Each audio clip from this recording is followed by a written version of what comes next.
Everyone, to Thursday, March 11th, and another installment, another amazing virtual experience evening brought to us by our friends who I love dearly at Mariano's. So, Amanda and Sarah and the Mariano's team and I started this journey last year in April of 2020, and together we've put on so many amazing moments and hours and virtual experiences. And this one in particular, and this series is celebrating women in wine, because you might have heard that is Women's History Month, but we always want to celebrate women in wine, women who drink wine, women who support women who drink wine, and those who make wine as well. So I am so honored to introduce our woman winemaker. Jess Tomei is here from Cupcake Winery. We're going to be tasting two of her wines, a Sauvignon Blanc and also a new entry, a new Chardonnay that I can't wait to share and grill her about, because I got all kinds of questions.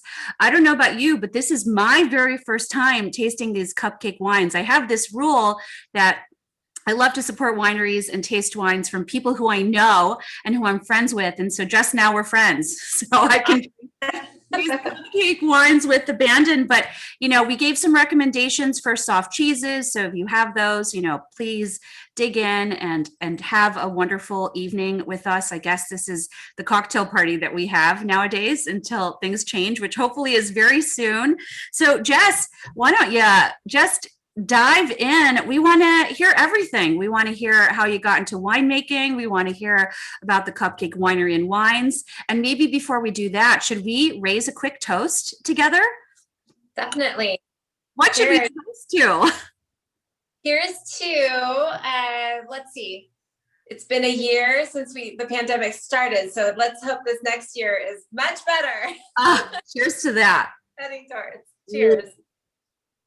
Just before you launch in, I also just want to share, if anybody who's not doing a lot of Zooms and hasn't done many of these before, on the top right, there's a little view tab. You can press that so that you can either watch just the speaker and or speakers, or you can press gallery so you can see and stalk, into everyone's living room or kitchen, wherever they are, where there's a lot of fun and you can move people around. It's a lot of fun. The chats are also open this entire time. If you have any questions that you want to ask me or Jess, you're welcome to put those into the chats, and Sarah and Amanda will make sure that all of your questions get answered. Okay. I have to also let people know that we are live on Facebook. So if you broke a date with someone to be here tonight, you might want to duck or, change your name on screen. We're not going to tell. All right, Jess, I'm going to hand it off to you. All right. Welcome. So thanks for having me. So I'm Jessica Tomei. I'm the winemaker for Cupcake Vineyards, and I live in California. So right now it's around 4:30 in the afternoon. It's been crazy storm these past few days. So I normally would do these outside my backyard, but it's really kind of cold. It actually snowed on the mountains. I live in Monterey County, and we have a coastal range, and there's actually snow on top of the range right now, which is very, very rare. So I'm really excited. I love Chicagoland area. My husband is from Naperville. And so I go back to that area, before when we could travel at least once or twice a year. So I'm very familiar with the area and the great grocery stores and all the wonderful wines that you can find there. So thank you for joining this evening to learn a little bit more about Cupcake Vineyards. And I started with Cupcake Vineyards in 2013. I graduated from the UC Davis Viticulture and Enology program in 2001. And so before coming to Cupcake, I worked in Italy, the Tuscany region. I worked in South America, and I worked all over California. And so when I started with Cupcake, it was a great, actually wonderful marriage of my experience with the brand. So the brand was established in 2008. It started as a California Chardonnay, and then it did so well, we started adding more varietals to the portfolio. And we're actually one of the first brands that was globally grown. So the first wine that we're trying tonight is our Sauvignon Blanc, and it's actually from New Zealand. It's from the Marlborough region of New Zealand. And the idea behind being globally grown as a brand is that we really want to represent what the varietals, like the best of the varietal. So our Chardonnay, for example, is from Monterey County. Our Sauvignon Blanc is from the Marlborough region in New Zealand. We have an Argentinian Malbec. We have a Prosecco, Pinot Grigio, Moscato d'Asti, and a Muscat, and now a Prosecco Rosé from Italy. And then our California, which I'm located in the central coast of California, we grow our Chardonnay, our Pinot Noir, Cabernet, Merlot, all of those varietals, as well as our Red Velvet blend and our Black Forest blend. Just everything in the line is a single variety, right? Only, and also from a single place. So except for we do have two blends. We have the Red Velvet, which is a red blend, and Black Forest, which is also a red blend. So the Red Velvet is a blend of Merlot, Petit Syrah, and why am I drawing a blank? Zinfandel. And then the Black Forest is more of like a Bordeaux blend. It's like Cabernet, Merlot, Malbec, Petit Verdot. And so that's the difference between those. And then, yes, everything else is a single varietal.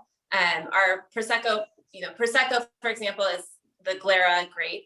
Our Prosecco Rosé is Glera with a 15% of Pinot Nero in it. So those, those have inherent to its, the actual DOC, it's allowed to have some varietals blended in with it. But AKA Pinot Noir, Italian. Everything sounds so nice when you say it in another language. I mean, I love when people say Pinot Noir, but when they say Pinot Nero, I'm like, ooh, I want that. Awesome. Yeah. So I've been with the brand since 2013. And what I love about it is that we really are representing, I love making wines that represent the varietal, represent where they're grown, and then they're also affordable. They're not going to break the bank. You can, enjoy it any night of the week, on Thursdays especially. And it goes well with food, but also they're great wines for like pairing with, my favorite is the Prosecco with popcorn, or there really are no rules. You can enjoy the wine however you choose to, or how you like to pair it. Even make cocktails with the wines as well. So I love that. I love a wine tail. I mean, I don't know about you, but I've chatted with some of the people who come to these Mariano's Wine Wednesdays and wine events, and I always have a lot of leftover wine because I don't love to drink it the next day. I mean, it's finished the whole bottle or nothing. So I love cocktail ideas. And I think the best cocktail ideas come from the consumers, because I love like the spritzer. So using the Prosecco with a little bit of Saint Germain and Aperol, like those are like, I love that spritzer. But then I'm always amazed with all these ideas that come in of like, Sauvignon Blanc with blueberries, frozen blueberries. Like what a great idea to, chill down your wine. And then once you're done with your glass, you can, have some blueberries. Like there's all these different fun ideas that you can do with wine, and Cupcake, I think, allows that. Like our mantra is, hashtag choose joy. And that's, choose joy, choose how you want to drink your wine. It's a lot of fun to. Thanks. I do have a really great frosé recipe, which will knock you on your, if you think it's a normal frosé, it's got a lot more booze than most. And all the sangrias, I mean, as we all over the country get into moments of warmer weather, and we can drink a lot of sort of chilled cocktails and frozen cocktails. I'm excited for that. But Jessica, so a few of us here have the Cupcake Sauvignon Blanc so that we could enjoy it with you and ask us all the questions. I mean, I'd love to hear from you, sort of your tasting notes and what you like to pair with this wine, and when we should be drinking it. Although, is there a moment when we shouldn't be, really? This is a great hot tub wine, as well as pairs well with your salads, lighter fares, like lighter pastas. So this is grown in New Zealand in the Marlborough, and we the Awatare, the Wairau, and those are the two main valleys that we're growing the grapes. And we work with actually over 75 growers to grow the grapes for us. And then we have custom crush facility where we make the wine. We have a designated winemaker on site in New Zealand because I have 3 kids and I can't be everywhere. So we have teams in different areas. And so her name's Kathy and she does a great job. The grapes are delivered. They're within like 30 minutes of the winery. So they're delivered, they're processed right away into a bladder press and we press it off of the skins. They go, they're clarified so that we ferment in stainless steel and it goes through like about a month fermentation. So it's very slow, cool fermentation for our white wines that are done in stainless steel so that we can keep the aromatics within the wine. And that's what I think is really great about this. I mean, one of the reasons why I came to work for Cupcake was drinking this Sauvignon Blanc was amazing, like the price point, what it delivered in terms of quality for the price point and just representing the varietal and then being available for everyone to taste. Because my background was working for smaller labels that were only available in California or certain areas of the US. So this is exciting that so many people, it's available to pretty much everyone in the States.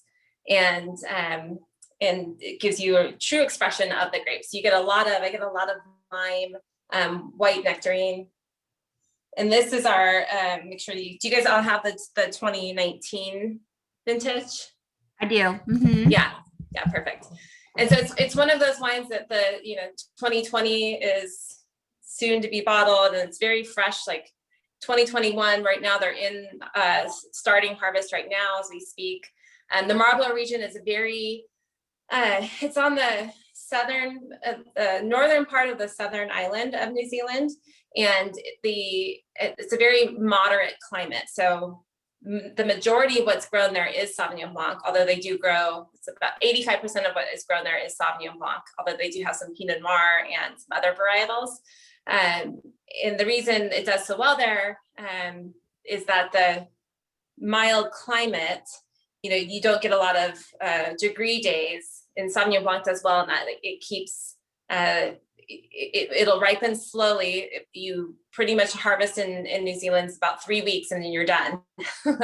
So compared to Jessica, I always think about Lord of the Rings, right? And the Hobbit movies, because those were all filmed in the Southern Island. And I've only been lucky enough, I don't know if anyone here has had a chance to visit New Zealand. Hopefully we'll get to go there soon. I mean, that's an 18-hour plane ride. It's literally right on the other side of the world. So you are truly a badass lady boss winemaker because you're making wines on the other end of the world and in California at the same time. So I think I want to point that out. That's super cool. But for you, what's the big difference between Marlborough, New Zealand, Sauvignon Blanc, and what people who are drinking in California generally, what's the big difference for you?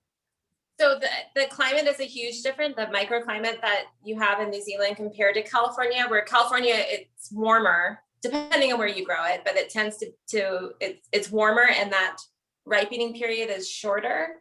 And so Sauvignon Blanc, the acid will drop very quickly if you don't harvest it at their exact brix level. So if you have like a lot of times depending on where you're growing it, it'll be early September, sometimes late August, early September. And if there's like an increase in temperature, you lose that acidity. So you're like, waiting for, okay, we got to pick it right now. Where New Zealand is like, it has a little bit more time to develop flavors because it is cooler. So it's slowly degrading the acids as the sugars increase. And that brix level is basically how we measure sugar in grapes. And that's converted into, during the fermentation process, that converts into alcohol. Mm-hmm. So that's what we're looking for, the taste mostly. But then also taking into consideration the acidity levels and the brix levels so that we know that what the final product will be in terms of alcohol and mouthfeel and all of that. But New Zealand's a perfect climate for, it's a cooler climate, so it's perfect for Sauvignon Blanc.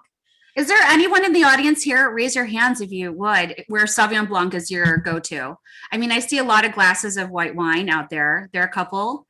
I mean, Jessica, I was so interested about, all the wine geek terminology. People talk about Sauvignon Blanc and you always hear them talk about citrus and, green apple, but then there's always the notorious pipi du chat, the cat's Yeah. gooseberry, which is definitely a New Zealand-esque descriptor for Sauvignon Blanc. Are you getting any of those in this class, or would you like us to get any of those notes in this class? Yeah, so the Cupcake Sauvignon Blanc tends to be a little more tropical and not as green. Like a lot of times New Zealand can be green grass, and then also the cat pea or lychee gooseberry. I get more of like the lychee on this versus the cat pea.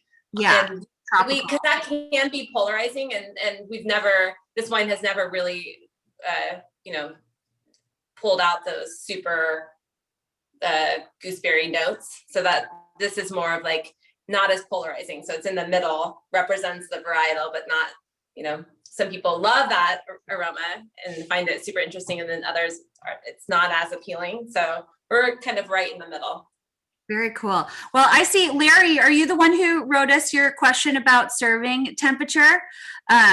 Jessica, can you answer that for us? We had a question about what's the ideal temperature? How do you like these wines served?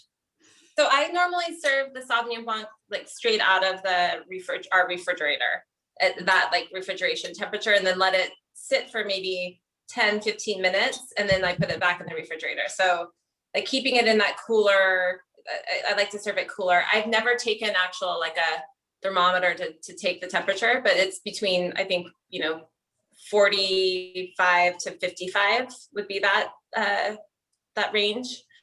And then whereas like Chardonnay maybe a little bit warmer than that, but it's dependent on what you like. Like I sometimes, with our lighthearted, our Pinot Noir that we have, I like that slightly chilled, and people are like, you like Pinot Noir chilled? And sometimes it's, Zinfandel sometimes is nice, like slightly a little bit cooler than cellar temperature. So I've been to some fancy wine dinners and very fancy wine dinners, and I've seen people put ice cubes into very fancy wines. So do what you want. You just do what you want. You do you. Choose joy. Yes. Very fun. Well, Jessica, as we're continuing to sip on our Sauvignon Blanc or whatever you're drinking, I mean, go for it. I also just wanted to dig a little into, there still aren't a lot of women winemakers out there. So, how do you think you ended up as such an important sort of women winemaker? I mean, the amount of wine you're making and putting out there, and how you're helping America learn to drink wine. Were there a lot of classmates of yours at UC Davis, which, by the way, if people don't know, is like it's like the Harvard winemaking school, really. How has that journey been for you? So if I think back on our class, we have right now a lot of my classmates are winemakers in Napa, Sonoma, or around the world, and or they're like CEOs of wine companies. So of that class, we were there. I would say we were 40% women at that point, which was, they're going out after we graduated and going out into the workforce. There were not a lot of women leading wineries, but but as I've grown, this is my 20th year in the wine industry, that I have seen that we're making progress, that there are definitely more women winemakers. The company I work for, the parent company for Cupcake, of our winemaking team, we're about half of us are women. Wow. So, yeah, and we're a very large wine company in the United States. So I think that says a lot in terms of there's a lot of progress that has been made. I'm not saying that we're there yet, but there's a lot of progress being made, and it's exciting to see. I never really thought about it as I graduated from the program. I was raised by a mom who was always like, if you want that, you go after it, do it. There was never any barriers that I put up for myself or that I saw. So that could have been like the mindset was, I was in with the positions that I've held, they have been, I guess the gender has been more male than female, but I've never felt like, hey, I can't, like, I always am like, okay, hey, I want to try that.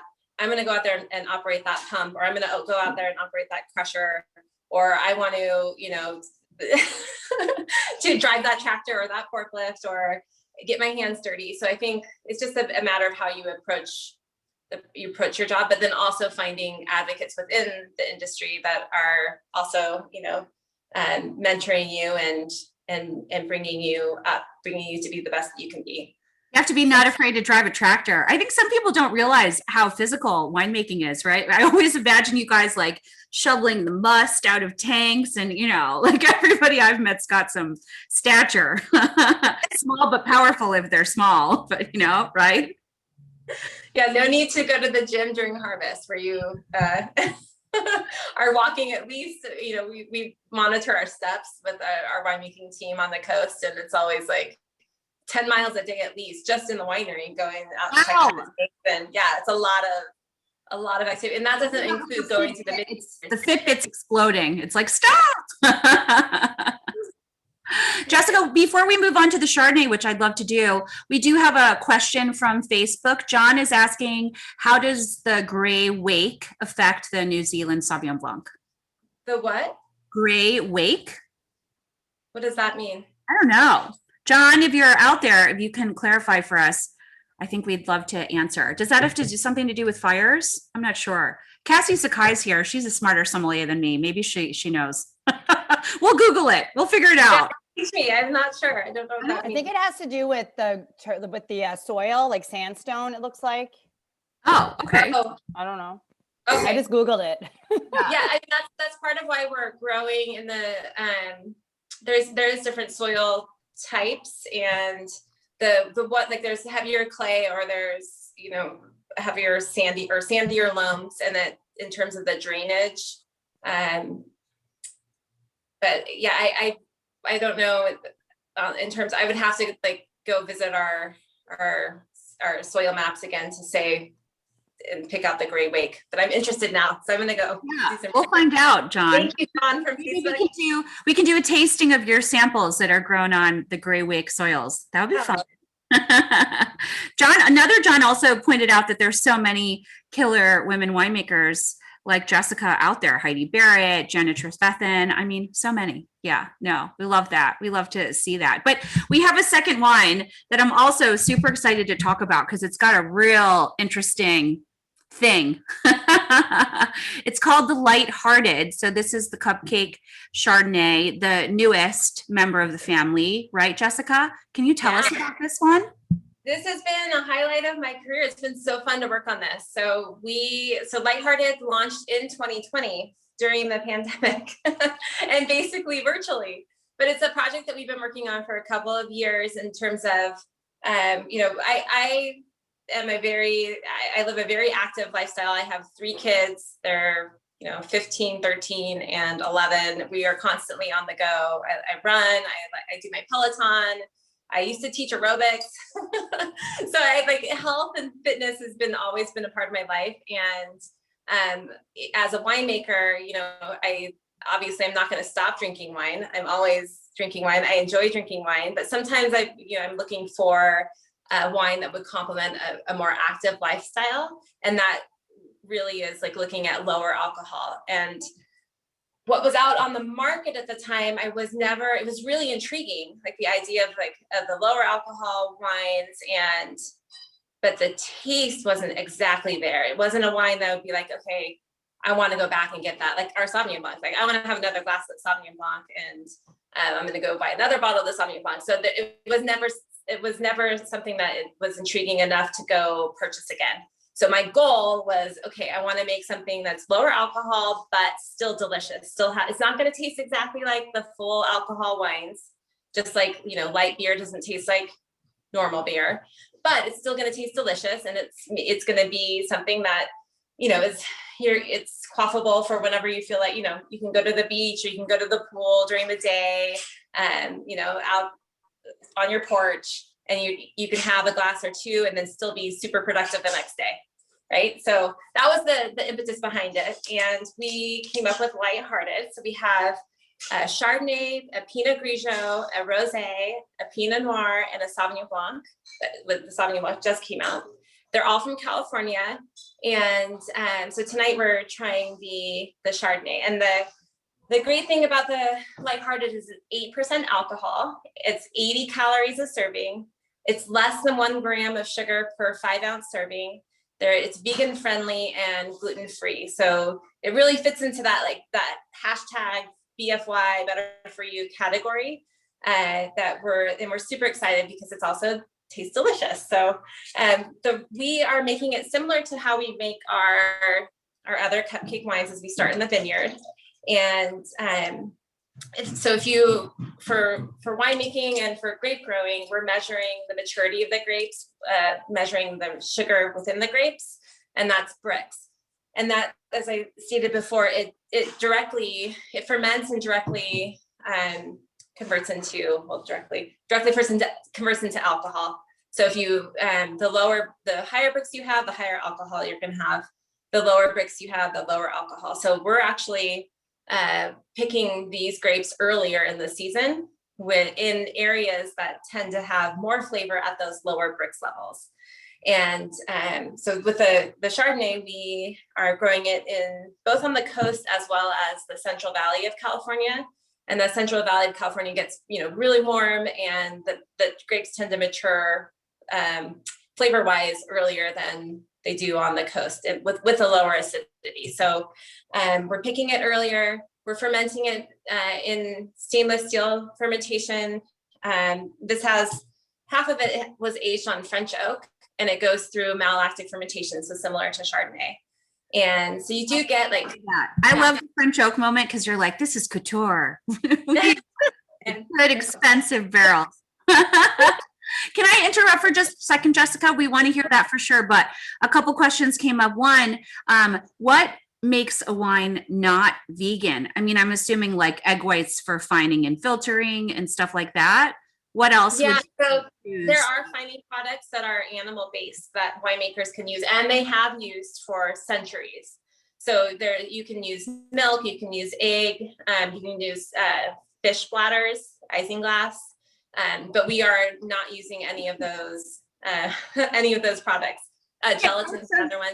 We're not using, and it doesn't so even if you're using those products, it does not stay in the wine.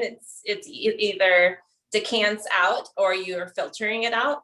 But just the fact that you would have used it in your process, at that point, you declare that it has touched an animal-based product. Yeah. So we're not using animal-based products in the production of our wines.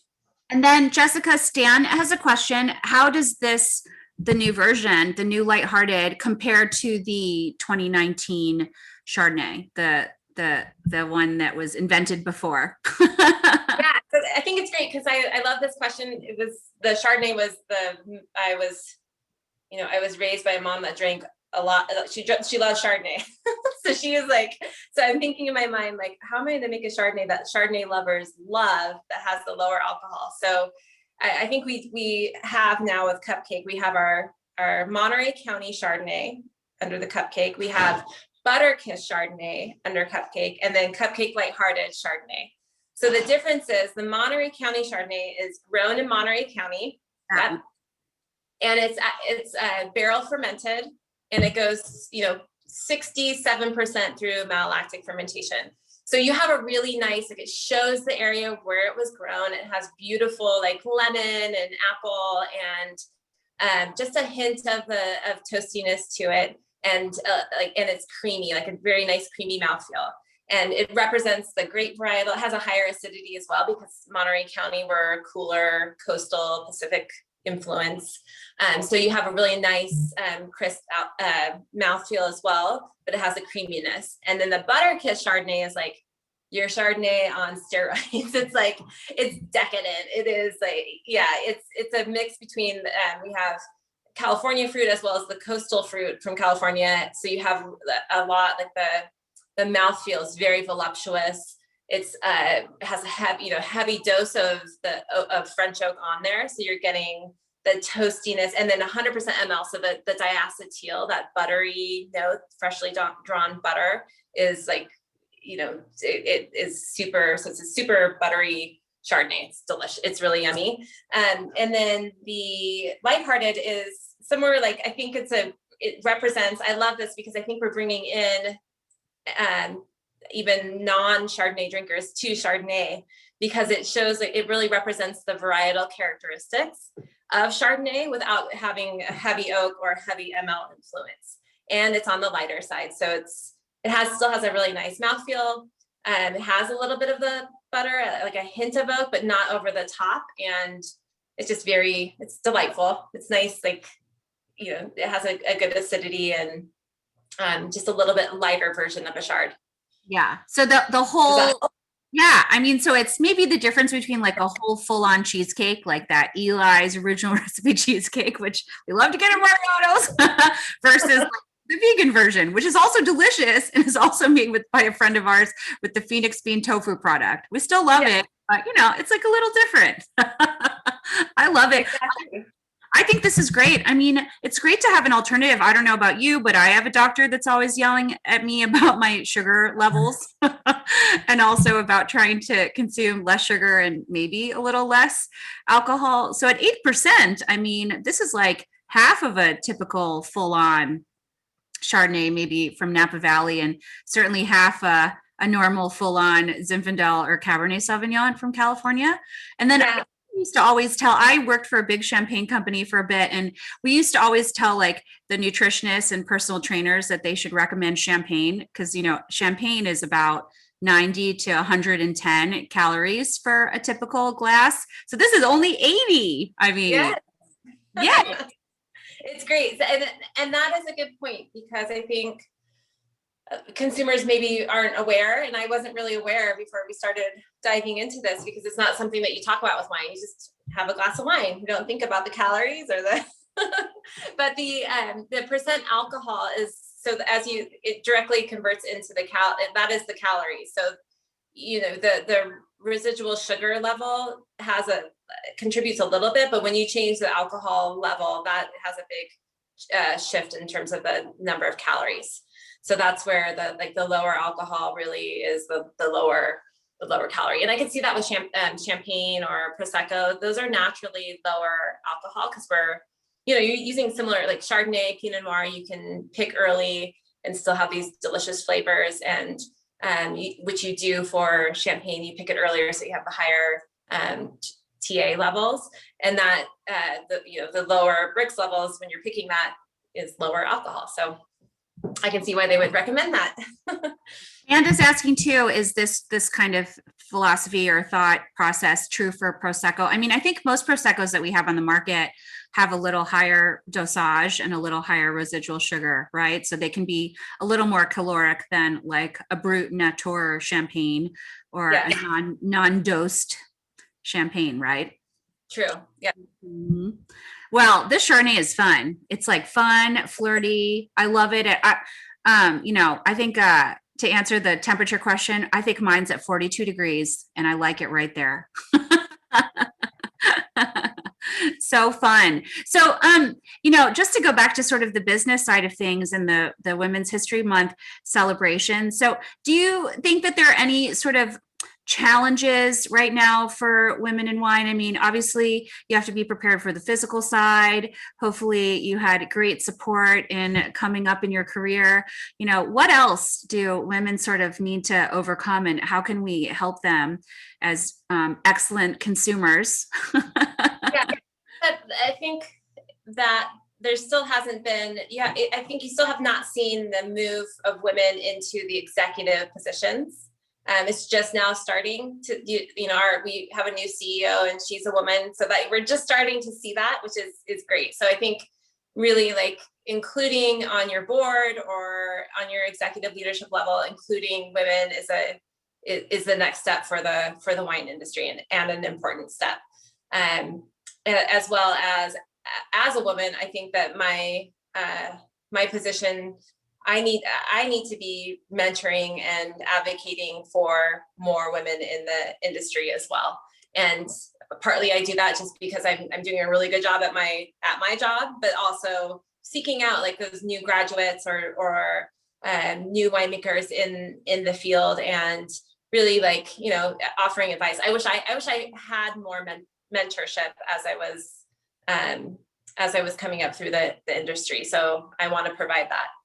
So if there are any future winemakers or even in the wine business out there that are interested, please feel free to reach out, and you know, I would love to. Someone comes through on Facebook today, we'll give them your cell. No, just kidding. We'll responsibly connect you. Well, John says on Facebook that it seems like this particular Chardonnay is not over oaked. And yes, John, you were right. I mean, to me, and I mean this in the best way, it's like a Beaujolais Nouveau kind of Chardonnay. You know, it's like fresh and it's bright and it's quaffable, and you want to drink it now, and it doesn't have any sort of like heavy hand hiding the fruit. So I think this is delightful, especially as we go into spring, you know, yum. Yeah, and you should definitely try the rosé and the Sauvignon Blanc. I mean, all of the Pinot Noir as well. We've had some great feedback on that, because I think you're like, oh, lower alcohol red, what is that going to taste like? But it's really, that's one of the varietals it's really delicious, very raspberry. So it's been fun to work on. And to the oak note that John was talking about, I think it's important that it's not over oak, because the alcohol is not there to support it in terms of the mouthfeel. So the oak, you would just get a lot of those, like when you're licking like a 2x4 type tannins. Everybody has a That's like when people ask, you know, when you read a wine note and it says, you know, it's got a gravel element or it's chalky or something like that. You're like, how do you know what that tastes like? Do you lick chalk? Or how do you find that?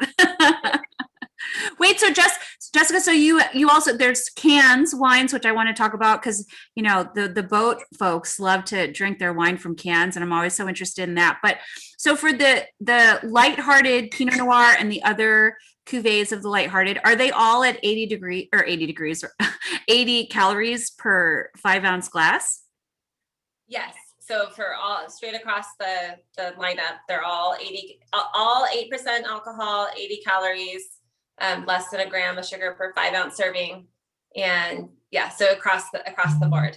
Nice. So yeah, and then we also have the rosé, the Cupcake rosé and Sauvignon Blanc in cans as well. I don't know if you've seen those, but we were, for all the Chicago people, we were the official wine sponsor for Lollapalooza when we could have Lollapalooza, and that's where we launched the cans. It was really fun to see, you know, the consumer feedback there.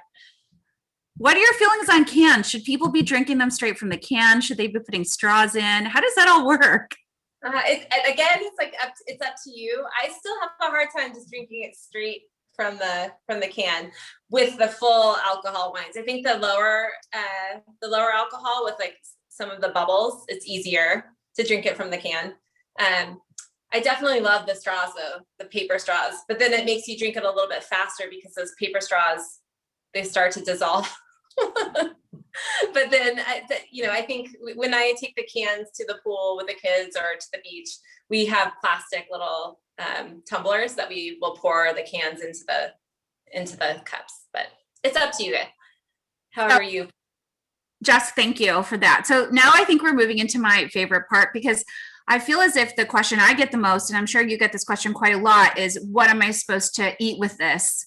Right. And I mean, to me, I think there are really no rules. I mean, eat whatever you want, drink whatever you want. But do you have kind of, for this style of Sauvignon Blanc that you make, and also this new style of Chardonnay that we're going to enjoy, what are your thoughts about what are sort of maybe perfect matches or matches you recommend? What do we do with this Sauvignon Blanc and Chardonnay? So with the Sauvignon Blanc, I love, you know, I think it pairs really well with seafood. Like seafood, you know, pasta. We like to do clam linguine here because we are right by Monterey Bay, yeah. Or calamari, or even with crabs when we get the Dungeness crab season. So like seafood is really nice with this. Also, you know, just a lot of nights we'll have a salad or a Caesar salad, and I think this also pairs well with that. And then with the Chardonnay, again, like, you know, like the chicken Alfredo or roasted chicken, or if you're vegetarian, I think like what did I just have, a Vietnamese like chow fun, that's a vegetarian dish. I think it would be with this lighthearted. But I think like it's rolls and all that. Yum, so good. Yeah, and I mean, if consumers out there have ideas also, what are you drinking cupcake with at home? I'd love to hear those ideas, because I love cooking and I am always looking for new ideas of what to cook, and then we always have cupcake around, so then I can pair it with it. So fun. I mean, I'm making this crazy recipe for cabbage steaks. Did I mention I'm on this journey to try to eat less sugar and be better? I saw a recipe for tying cabbages with strings and then slicing it so it looks like a steak, and then searing it and putting, well, this isn't so healthy, but putting this big miso butter sauce on it. I think lighthearted Chardonnay, this is going to be pretty delicious, because it's going to have the char, which will echo off of kind of the French oak notes a little bit. And then miso butter will have like a really nice, rich, lush texture, which, I mean, this is what I'm going to be drinking with it shortly. That sounds delicious. I don't know if you guys are big. So we live in Monterey County, where a lot of your lettuce and spinach and cauliflower, broccoli, artichokes, all are like grown all around this area. And so my hardest thing is to pair. I still am looking for that perfect wine to pair with artichokes. But cauliflower, so cauliflower is, I think, really like, that's my new favorite vegetable, is roasted cauliflower.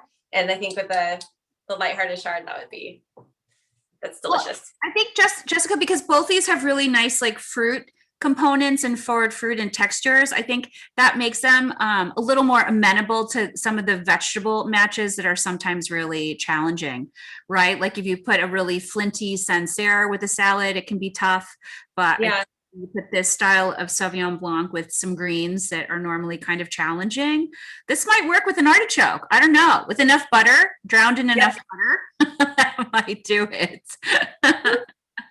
Well, I see Larry and Deirdre laughing at me. I mean, you guys, you've got your setup, you've got your cupcake. Do you have a dinner plan for this particular wine? You should let us know. We want to hear all about it. Unmute yourself. Oops, we didn't manage it yet. I am currently trying it with the salmon burger with tomato and a mozzarella stick. So I'm seeing which one, the Chardonnay or the Sauvignon Blanc, actually pairs better with my salmon burger. Yeah, that sounds delicious. They've got like a fun little wine pairing game going on over there at their house. That's so fun. I've got I'm to see which, the Sauvignon Blanc or the Chardonnay, which one's better with my tomato. Which one's better with... You guys are making me hungry. I didn't have lunch. Well, it's dinner time in the Midwest. And in the East Coast as well. And thank you all for moving this back, because I had an opportunity to get the vaccination today and I got it. So it's like it opens up and you're like, okay, we have to go now, and that was the only opening. So thank you for pushing it back. I feel like I also see Camilla maybe are you directing your sous chef for dinner preparations right now? It's people moving around. Hi, Camilla. Yes. Sushi is a great pairing with the Sauvignon Blanc. Like, this is our go-to wine for sushi. Oh, I love it. Sushi. And then John says a spinach and feta pizza. I like the idea. Mm-hmm. So I think the token recommendations, as I mentioned earlier, I think we had this in some of the materials, is what are you guys doing for dinner, Camilla? Oh, we lost her. I see a cat. We're not having that. Hi. Oh, we have a whole gang over there. There's a lot of girl power. Excellent. Well, so Jessica, I mean, the cheese pairing, I think, is also really challenging. And I find that winemakers are best at it. You know, you sort of have to throw out everything you know, in some senses, when you're trying to figure out best cheeses for wines. I mean, I'd always learned in fine dining when I first started that, you know, cheese is what you have with like the last of the red wine. But then I learned that some people love white wine better with some kinds of cheeses. What are your feelings on cheeses for Sauvignon Blanc and this style of Chardonnay? So I think like the aged Gouda, we have right now, I'm just thinking in my refrigerator what I have. We have an aged Gouda it pairs well with the Sauvignon Blanc because it's like the saltiness of it.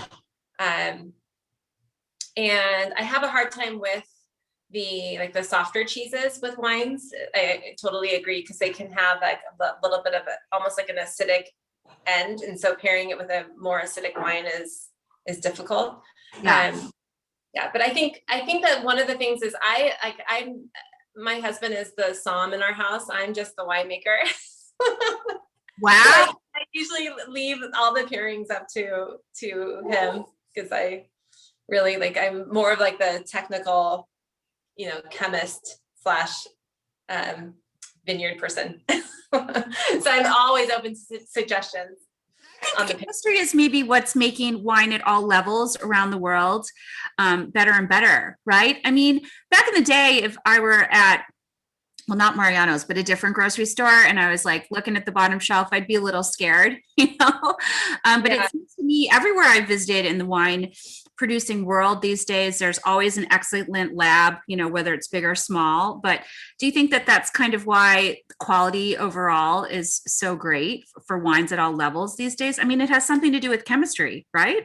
Yeah, definitely. I think that we're for Davis, for example, we have Fresno State, Cal Poly that were a lot of even Cornell on the East Coast. There's a lot of winemakers that are coming from the more the chemistry background. So there's a definite focus on quality, and then also like just the newer equipment that we're getting in the vineyard. So like automation. And also automation in terms of the winery. So like having temperature control is a big deal for fermentations, and that helps with quality control of what's being fermented.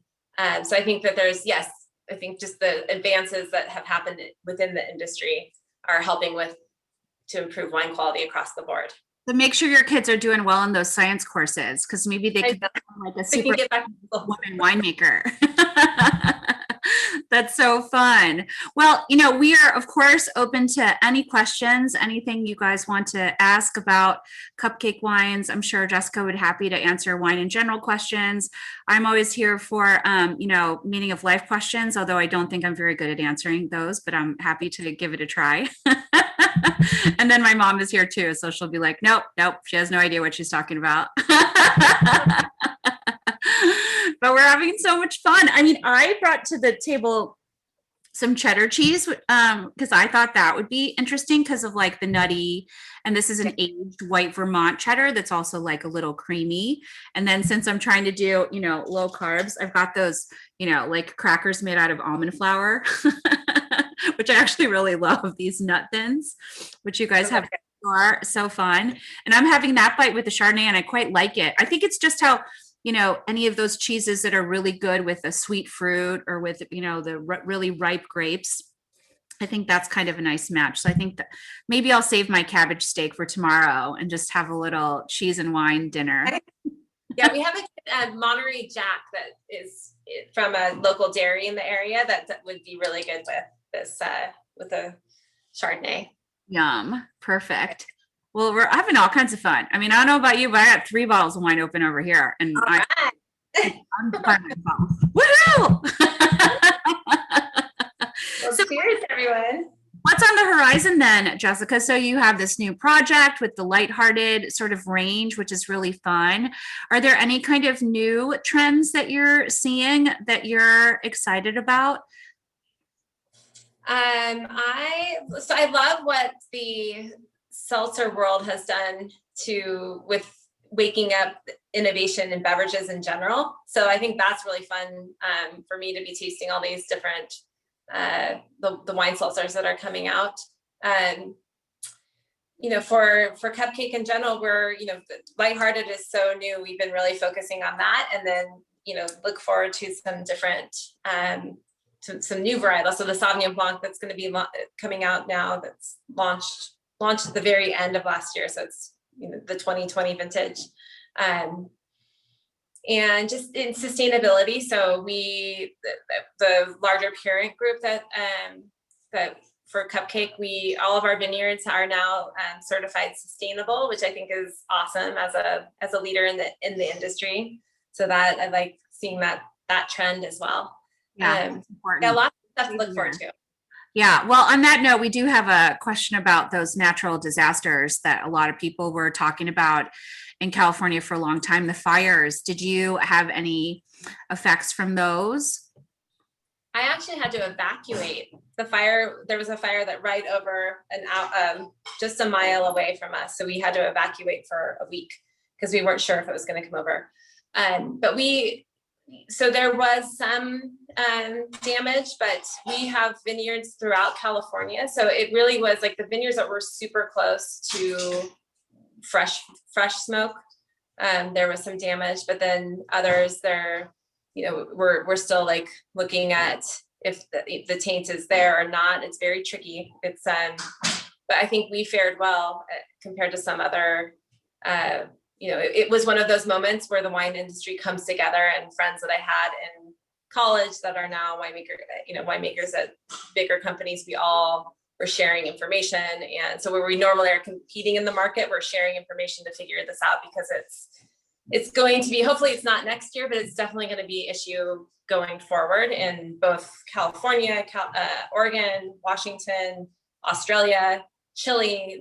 They've all had to deal with this at some point. So there's a lot of, I think now, research money that's going to go into it to help the industry. But I think in the overall, when I look at where we're at as Cupcake, we're okay because we have vineyards throughout California. So we're glad to hear. I mean, I can't say, but I think mostly, the wines I've been tasting haven't necessarily been overtly affected. I don't know that I've identifiably had a glass of wine or opened a bottle of wine where I put my nose in and I was like, oh, well, smoke taint. Have you? No, so I think that winemakers are doing a good job of not putting that in bottle, not putting those wines into bottle. So making sure they're not letting it go to market if they have anything that is smoke tainted. Because so thanks for protecting our palates. Yeah. And I'm glad that it wasn't, horrific for you, aside from the having to relocate for a little bit. Ooh. Yeah, lucky. I mean, all the global warming issues, I feel like that's a whole college course or two, or maybe a couple years, right? Yes, that's part of strategic planning for where you plant your vineyards, what varietal you're going to be planting, and water. California, we often are in a drought mode, which I don't know with this last storm, but we were still in a drought mode before this storm. So that it is something that we are dealing with. Grapes in general don't use that a lot of water compared to other crops, but still you're affected by, if your water rate goes up or if you don't have water available. So it is something that we all have to be stewards of our land. So in a couple months, when we're able to travel again and everybody who wants the vaccine has it and also waited their 14 days after, are we able to come visit Cupcake Winery? How do we experience it there? How does that all work? So we do not have a tasting room for Cupcake wines. So we do the best way to experience it are the experiential, we're at Coachella or Lollapalooza. We'll go there with our truck or our, I think last time we were at Lollapalooza, we did the frosés and we had the cans. So, but we don't have a tasting room in California. But there's a truck. I mean, I've been hearing about this truck. What's an experience truck? So fun. It is so fun. So it's had different iterations. So it is where you can learn more about the brand and interact with the brand and then try the wines. It's kind of like a mobile tasting room. So you were virtual before virtual was the only choice. I mean, that's kind of incredible. Very cool. We have another question and it's a good one. And I don't know why I didn't ask it earlier. Where did the name Cupcake come from? Thanks, Jennifer, for asking that. Yeah, so this is a great story. It was a marketing intern for the wine group, and it was during the time when cupcakes were like all the craze, like in 2008. And so actually still the craze. I feel like I always want to come. And that's the idea behind it, is like, individual joy, like, live deliciously, treat today. It's all like choose joy. These have all been our taglines of like, just treat yourself, treat your friends. Like, it's just a little something for you. And that's kind of like a cupcake, right? Like, it's a little something for you, and it's for you, but you can enjoy it with other people, and it brings you joy. So that was the idea. And it was actually presented, and then they said, no, that's a bad idea. Whoever's making the decision said, no, don't do that. And then she came back and said, no, don't do it. She went back at one more time. They're like, okay, we'll try it in one market. And so they tried it in one of the markets, and at that time it over-indexed compared to the leading Chardonnay at that time. And they're like, oh, this is great. This is people, and it's great. I can see why it did so well, because it's, I have in the past sold wine and made wine where you can't pronounce the label, where this is like easy to pronounce. You like, you're not intimidated by it, and it gets you to try the wine, and that's what we want to do. We know you're not always going to be drinking cupcake, but we want you to feel comfortable, like what you're going to get when you buy a bottle of Sauvignon Blanc or Chardonnay. Yeah. Right. So, and you know that you're saying it correctly, so you feel confident in that too. Listen, if I told somebody, hey honey, can you bring some cupcake home tonight? I'm like much more excited about this than a cupcake. So. Yeah. Yep. Jen, they're nodding at me. Yes, girls, we got this. Well, it's about 7:29, so we're about to say goodbye to everyone and thank everyone for spending this hour with us. It's been so much fun, as Amanda knows and Sarah knows too, and those who have joined me before. Like, I will taste anything. I love to taste new things, and I was excited to taste cupcake with you today, but I will never do it alone. So thank you everyone so much for making sure I'm not tricky by myself. I appreciate it. And also, Jessica, any last thoughts or any words for everyone as we sadly say goodbye for this evening? Yeah, I'd say choose joy, and thank you for coming tonight. Enjoy your weekend. Cheers. Cheers, everyone.